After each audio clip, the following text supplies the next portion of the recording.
Bien, mis líneas de especialidad son la terminología de la discapacidad, esta es mi línea favorita si se quiere, en neología, neonimia especializada, también orientada a todo lo que es lenguaje inclusivo, ¿no? Particularmente vinculado a la discapacidad.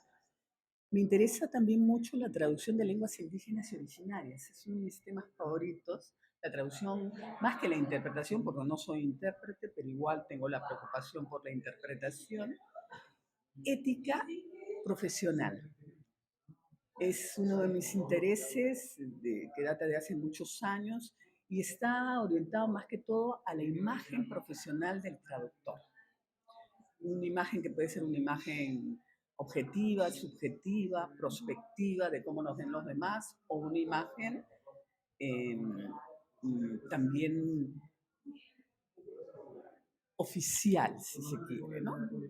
Cuando nos miran en la forma, cuando se refieren un poco a la forma en que aparecemos los traductores, por ejemplo, en los códigos penales, en el Código Civil, ¿no? ¿Cuál es el papel que representamos formalmente en la sociedad? Esta es otra de mis líneas de interés. Claro. Bueno, ¿y qué la llevó a interesarse particularmente por esas áreas? ¿Como fue un interés personal, una inquietud, por ejemplo, que tuvo desde siempre? Bueno, siempre he estado dictando cursos vinculados por muchos años a la traductología, las teorías de la traducción, a la deontología profesional, dicté muchos años también este curso, a metodología de la investigación en traducción. Y más bien en los últimos años, a raíz, miren ustedes, de que tuve una segunda hija que nació con una discapacidad, concretamente síndrome de Down, el hecho de que yo me pusiera a leer mucho sobre esta temática hizo que descubriera que la terminología era tremendamente reactiva, la terminología que aparecía en las fuentes, ¿no? Leía fuentes además en diferentes idiomas, en inglés, en español, en francés, lógicamente en italiano también, porque conozco el italiano por formación. Y al percatarme de esto, pues buscando información ya más de corte académico, descubro que en Barcelona va a haber unas jornadas, la Universidad Pompeu Fabra va a, iba, perdón, a organizar una jornada sobre terminología y salud. Dije, bueno, terminología y salud. Dado que he leído tanto sobre esta temática, voy a redactar un, un, un resumen, porque lo que te pedían era inicialmente un resumen, que hable sobre la terminología de la discapacidad. A partir de mi experiencia, lo envié, cual no sería mi sorpresa cuando de pronto aceptan el resumen. Yo no me esperaba que lo aceptara, porque yo no estaba metida en el mundo de la terminología en ese momento. Entonces, si se quiere, mi motivación, ¿no? El nacimiento de esta hija. Y fui a España y ahí tuve el honor pues, de conocer a gente de primerísimo nivel como María Teresa Cabrera, Rosa Estopá, Judith Freixa, etcétera, etcétera, etcétera, Andreina Aldenstein y tantas otras, tantísimas otras que no me gustaría nombrar porque voy a resultar, no, voy a ser injusta, ¿no? Pero la creme de la terminología, ¿no? Que las conocí, hice la presentación y les gustó muchísimo porque no se había abordado, parece, ¿no? Esta temática, estamos hablando del año 2003, ¿no? Del año 2003 no se había abordado esta temática, inclusive María Teresa Cabré me felicitó y me invitó para un evento que se iba a realizar 2 años después. Yo me quedé totalmente maravillada con la buena recepción que había tenido mi comunicación. Y bueno, a los 2 años no, estuve ahí, de todas maneras, ¿no? En primera fila en el evento que fue un evento muy importante que se hablaba de atención a la diversidad, pero un evento a nivel de toda Barcelona, ya no organizado exclusivamente por la Universidad Pompeu Fabra. Esos fueron mis inicios en la terminología. Interesante. Esos fueron mis inicios.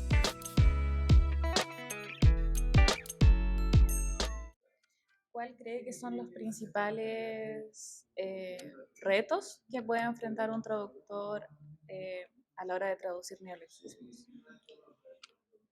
Es muy interesante la pregunta. Yo siempre les digo a los alumnos que en cuanto a neología hay el hablante o el lector común y el lector traductor de neologismos, ¿no?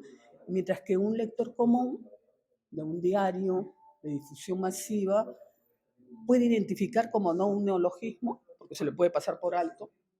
Otro más acucioso puede detenerse en el neologismo y decir, esta palabra me parece nueva. Y alguien que quiera profundizar aún más, decir, voy a ir a buscar el significado de esta palabra, qué significará, el contexto no me ayuda, nunca la escuché, y va y busca su significado, llega hasta ahí. No hay más obligación de su parte que esa. Puede como no reconocer el neologismo y no va a pasar nada, ¿no? Según su interés o inquietud, ¿no? Lingüística irá más allá o se quedará donde está. En cambio, un traductor, un intérprete, pero particularmente un traductor, tiene que no solo identificar obligatoriamente la palabra como neologismo, diferenciarla de una que no lo es, sino que tiene que comprenderla, tiene que determinar cuál fue el recurso de formación que se utilizó para crearla y luego no basta con eso. Tiene que pensar, ¿y cómo la voy a reexpresar en la otra lengua? Porque está en mis manos, ¿no?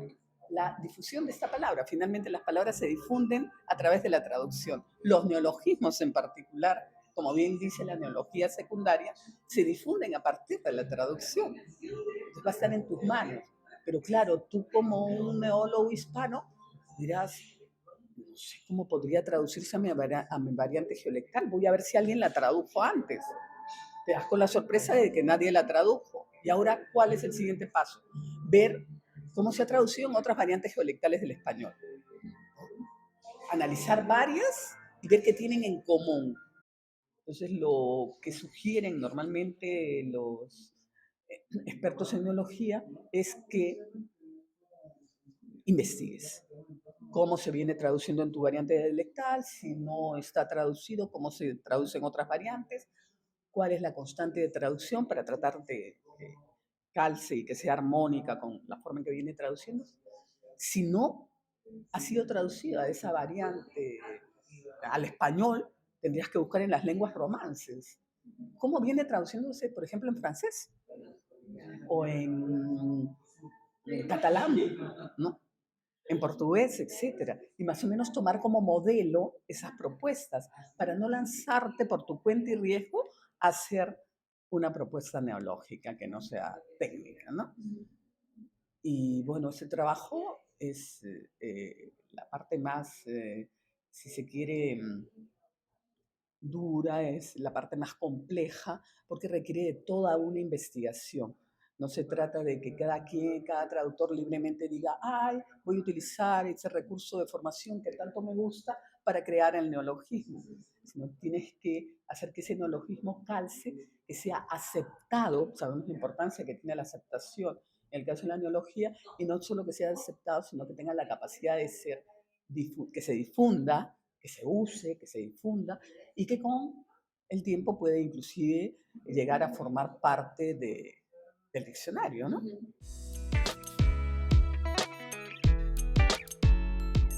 Pareciera ser de que todos los días estamos rodeados de nueva creación lingüística, de innovación constante, pero ¿cuáles serían los factores, cree usted, de que harían de que influyen en la aceptación o en el rechazo de un neologismo?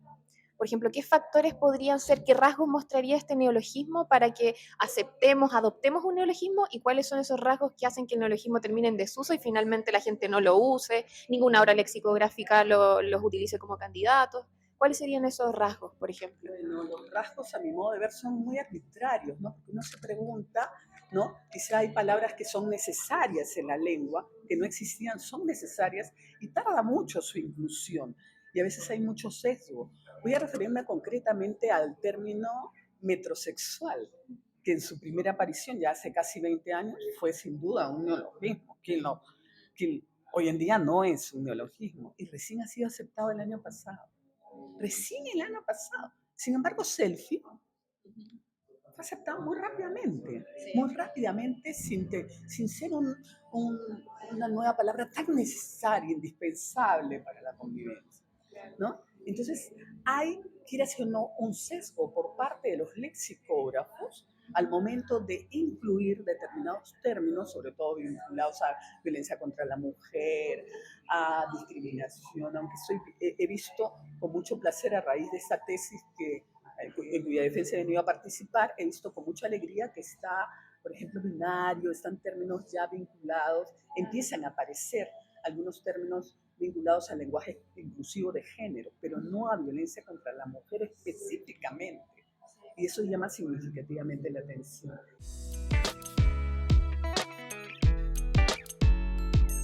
¿Qué consejos le darías a alguien que está empezando en el campo de la neología y la terminología?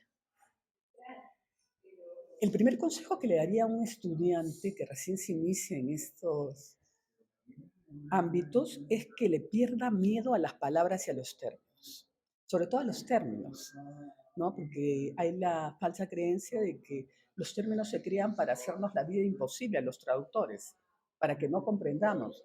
Y es todo lo contrario. Los términos los crean los especialistas para poder lograr intercomprensión entre ellos. Si no, imagínense, siendo 22 países de habla hispana, que cada país hable con la jerga de su... No podrían comprenderse entre sí a pesar de compartir el mismo oficio, la misma profesión. Entonces la terminología se convierte en un componente indispensable y el traductor debe abrir su mente, aguzar su oído y estar pendiente de cuánta palabra y término nuevo aparezca. Y si no es nuevo, igual, ¿no? Familiarizarse con la terminología, perderle el miedo a los términos, porque en definitiva, en el campo laboral, va a tener que traducir fundamentalmente textos especializados. Se sabe que la demanda de traducción de textos especializados sobrepasa largamente el 90% en todos los países de habla hispana. Por lo tanto, tiene que saber enfrentarse a los términos, perderle miedo, hacer que esos términos pasen del vocabulario desconocido al vocabulario, ¿no? Pasivo y de ahí al vocabulario activo. No solo identificar el término y no utilizarlo nunca más, sino empezar a utilizar también los términos. ¿Sí? Y solo así podrá producir traducciones especializadas de calidad. ¿Cuál es el papel de la tecnología y las redes sociales en la creación y en la difusión de los neologismos? De partida, claro, en la creación, pero después en cómo se expanden en el uso.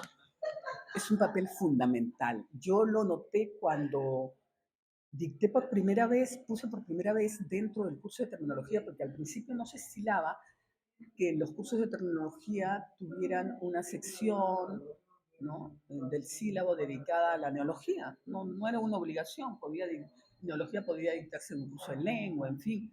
Pero yo consideré pertinente, después de dictar varios años de terminología y ya habiendo ingresado lógicamente a Antenas Neológicas como coordinación, dije a los alumnos les va a interesar mucho esto. Voy a incluir, ¿no?, un apartado dedicado exclusivamente a la neología. Y fue lo mejor que me pudo pasar, porque ahora inclusive empiezo el curso con neología, porque así cautivo el interés de los alumnos. Les resulta apasionante a ellos, ¿no? Y a pesar de que hago que investiguen mucho, porque no se trata simplemente de ubicar el neologismo en fuente papel, ¿no? Sino ver sus equivalentes, ver sus variantes geolectales. Les pido un montón de datos respecto al neologismo, toda una investigación. Y a raíz de eso creé un grupo, Facebook, precisamente, que se llama Buzón Neológico Multilingüe Peruano. Y en este buzón, todos los días se cuelgan palabras nuevas. A raíz de la pandemia hubo un bajón, como diríamos nosotros, ¿no? Porque lógicamente la gente, ¿no?, se dedicó a hacer otras cosas, estábamos bastante traumatizados, la neología no era una prioridad en esos momentos.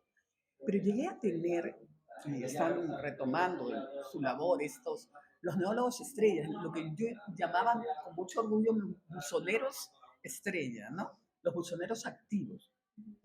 Yo al principio tenía que pasarme varios días buscando neologismos y colgarlos para motivarlos y que ellos, ¿no?, ingresaran más. Pero luego empezaron a aparecer personas de diferente naturaleza, casi todos ellos, en su mayor parte traductores y lingüistas, que ya solos colgaban el neologismo y la evidencia textual, ¿no? Que podía ser desde una ficha hasta una noticia, ¿no? Desde una ficha hasta una noticia.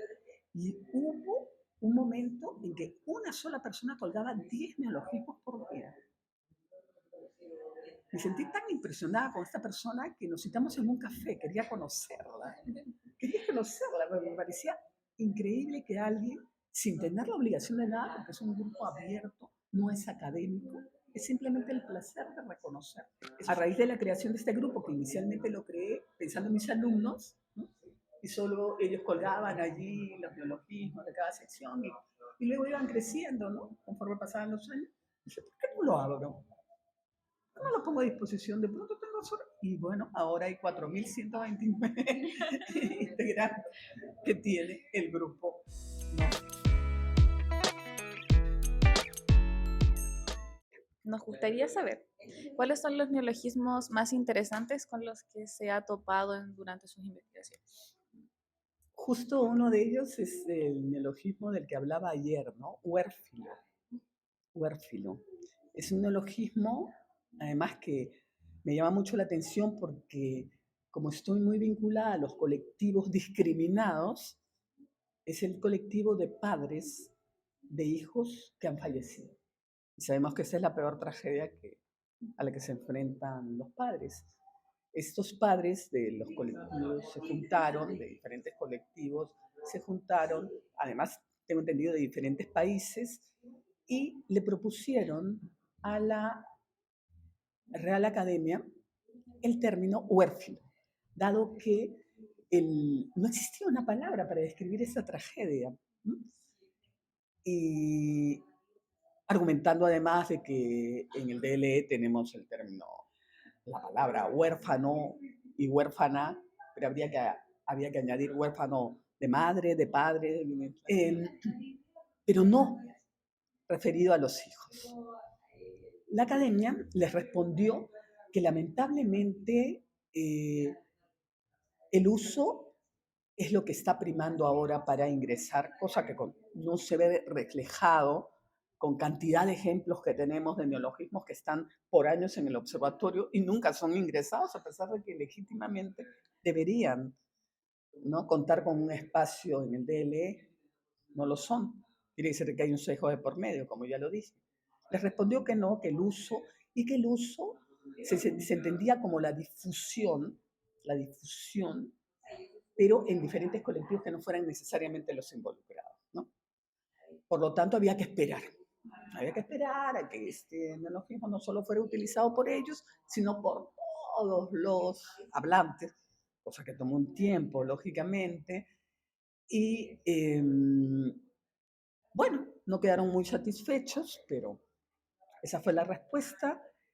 Yo me puse a indagar nuevamente en el DLE y me doy con la sorpresa que aparece una tercera acepción que le leímos ayer, una tercera acepción del DLE, donde dice que con una marca así poética, que indica que se puede utilizar para referirse a los hijos fallecidos.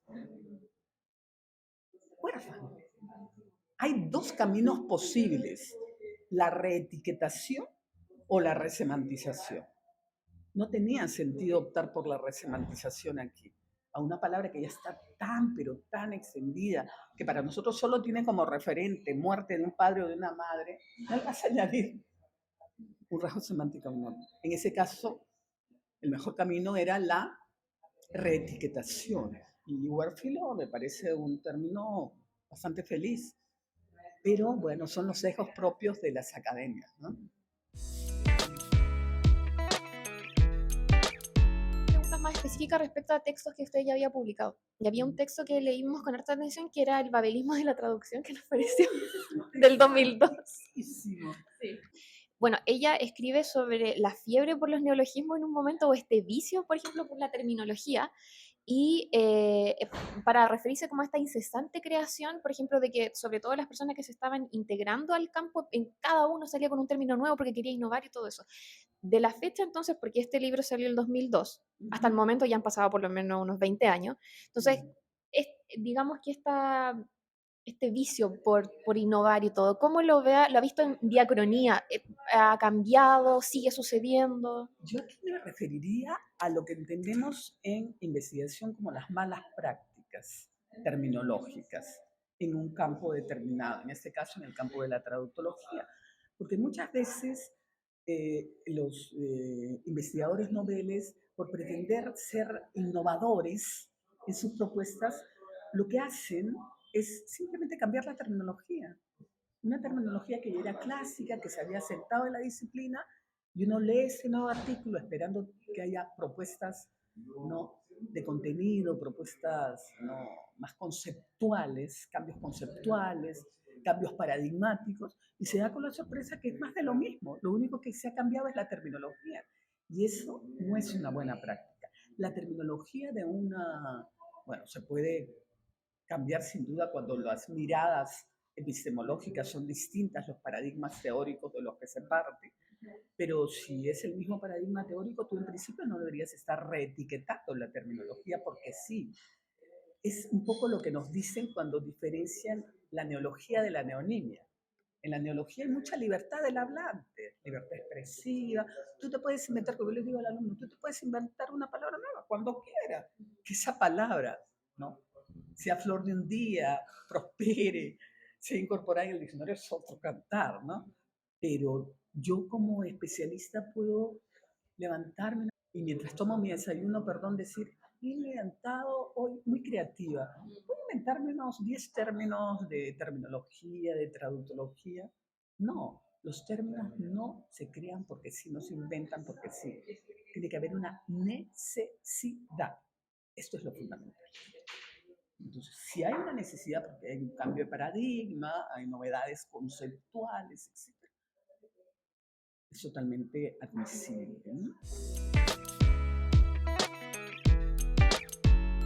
Usted ha publicado diversos diccionarios sobre temas como la violencia contra la mujer, el bullying, el comercio, la traducción y el TEA. Eh, ¿Por qué escogió trabajar con estos temas y no otros? Particularmente con los temas más contingentes como la violencia contra la mujer, el bullying y la neurodivergencia. ¿Fue una decisión tomada en base a la innovación léxica o existe como una afinidad más personal? Existe una afinidad personal, sin duda, porque dentro de las diferentes ramas de estudio de la terminología, la que me apasiona es la socioterminología, cuando la terminología interviene en la sociedad, ¿no? Y entonces puede haber usos reactivos, que abundan los usos reactivos en determinadas disciplinas, y estos usos reactivos tendrían que ser en principio, ¿no?, cambiados por usos proactivos o por lo menos neutros, ¿no? Es una obligación que tenemos como hablantes, sea generales o especializados, ¿no? Esa ha sido siempre mi motivación, por eso es que las temáticas que abordo en los diccionarios, violencia contra la mujer, bullying, el diccionario de racismo que está por salir ya este fin de año y el edadismo que saldrá a principios del próximo año, que es la discriminación por razón de la edad, ¿no? Para la otra universidad he trabajado un diccionario de trastornos del espectro autista que ha sufrido, terminología que ha sufrido una serie de transformaciones, pero que cuenta con algunos términos verdaderamente lamentables, ¿no? Por ejemplo, autismo, autista de alto funcionamiento, autista de bajo funcionamiento. La cosificación de la persona. Y eso es inadmisible. Esos términos han sido acuñados, ojo, estamos hablando de profesionales, no estamos hablando de, ¿no?, un neologismo, un hablante al que se le ocurrió hacer esa denominación. Ahora hay muy buenas prácticas que se están proponiendo, ¿no?, los organismos internacionales para la inclusión lingüística, y te recomiendan persona por delante, ¿no? Porque ahora tú vas a un estacionamiento y aparece discapacitado. La otra vez pillé a un pintor que estaba poniendo discapacitado. Y le digo, no conviene que pongas así, porque luego todo el mundo va a empezar a decir los discapacitados, ¿no? Y estás poniendo énfasis precisamente en, en el añadido y no en la persona, ¿no? En la condición y no en la persona. ¿Por qué no pones persona con discapacidad? Mucha pintura, me dice, mucha pintura. Él estaba pensando únicamente por razones prácticas en la cantidad de pintura y el trabajo que le iba a demandar. Pero la verdad es que si tú empiezas a ver en todos los estacionamientos discapacitados, ¿qué vas a decir? Discapacitado. ¿Vas a poner por delante persona por discapacidad? Con discapacidad, no, solo si lo lees en un manual, te vas a bajar el manual para leerlo y aplicarlo, no. Nos tienen que,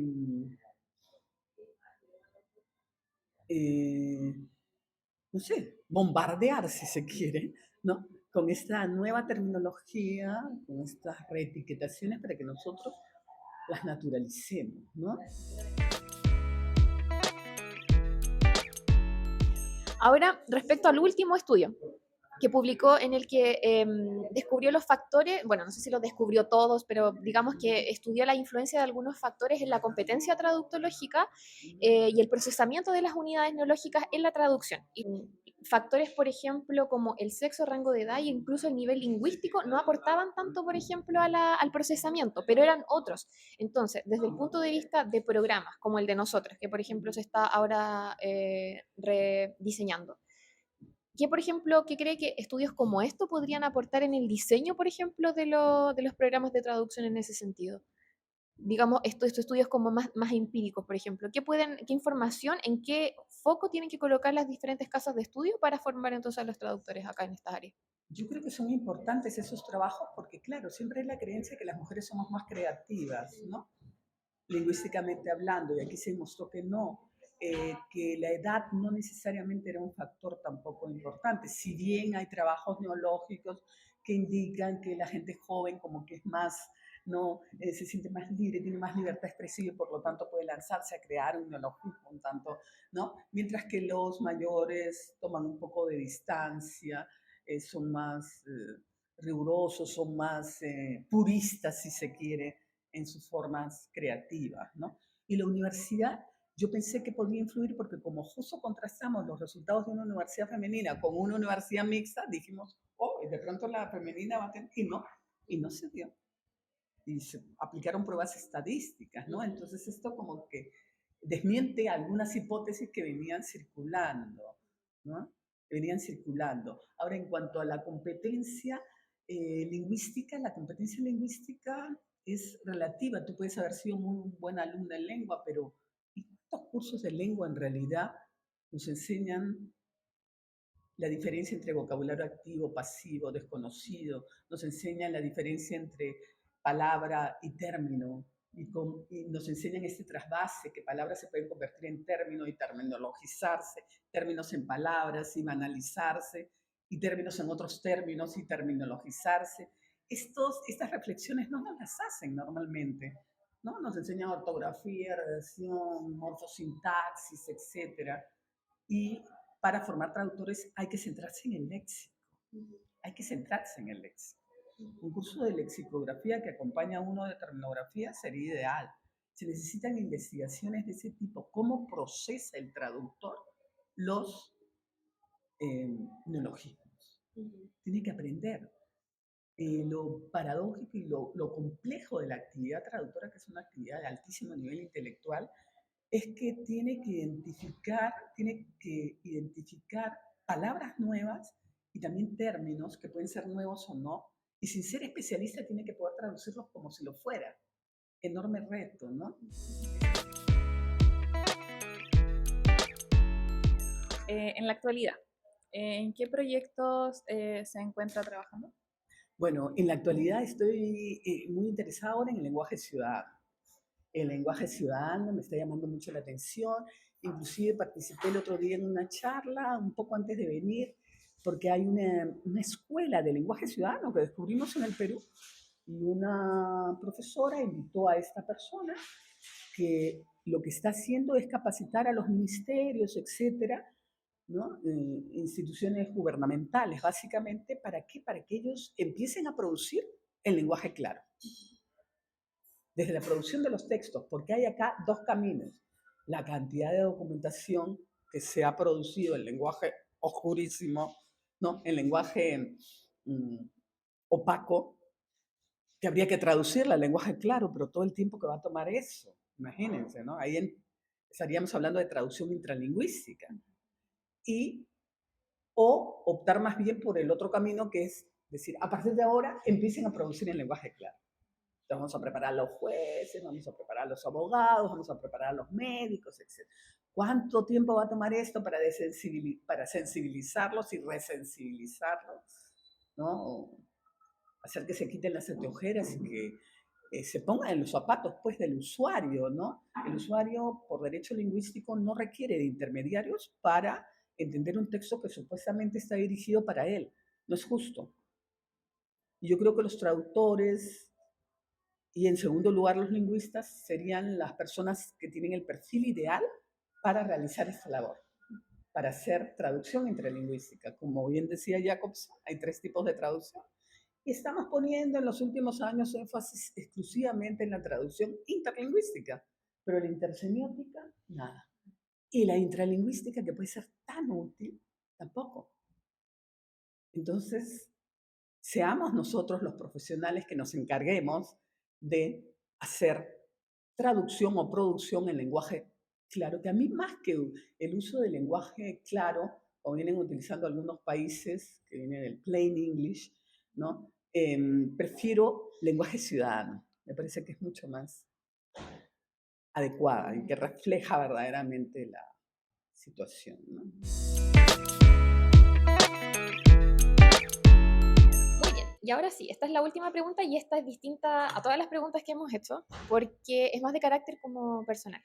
Digamos que de no haberse dedicado al estudio y al trabajo de estas líneas que estuvimos conversando, ¿qué otro oficio, trabajo, arte, por ejemplo, le hubiera gustado dedicarse si es que hubiese tomado otro camino o de haber tenido, por ejemplo, otra vida, otros recursos a disposición? Derecho y teatro.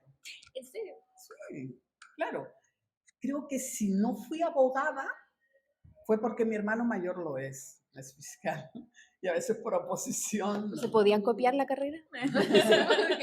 Y bueno, el teatro en la época, imagínense, yo tengo 66 años, en la época en que y soy la única hija mujer, entonces pensar en estudiar teatro, ¿qué es eso? Eso será un hobby, ¿no?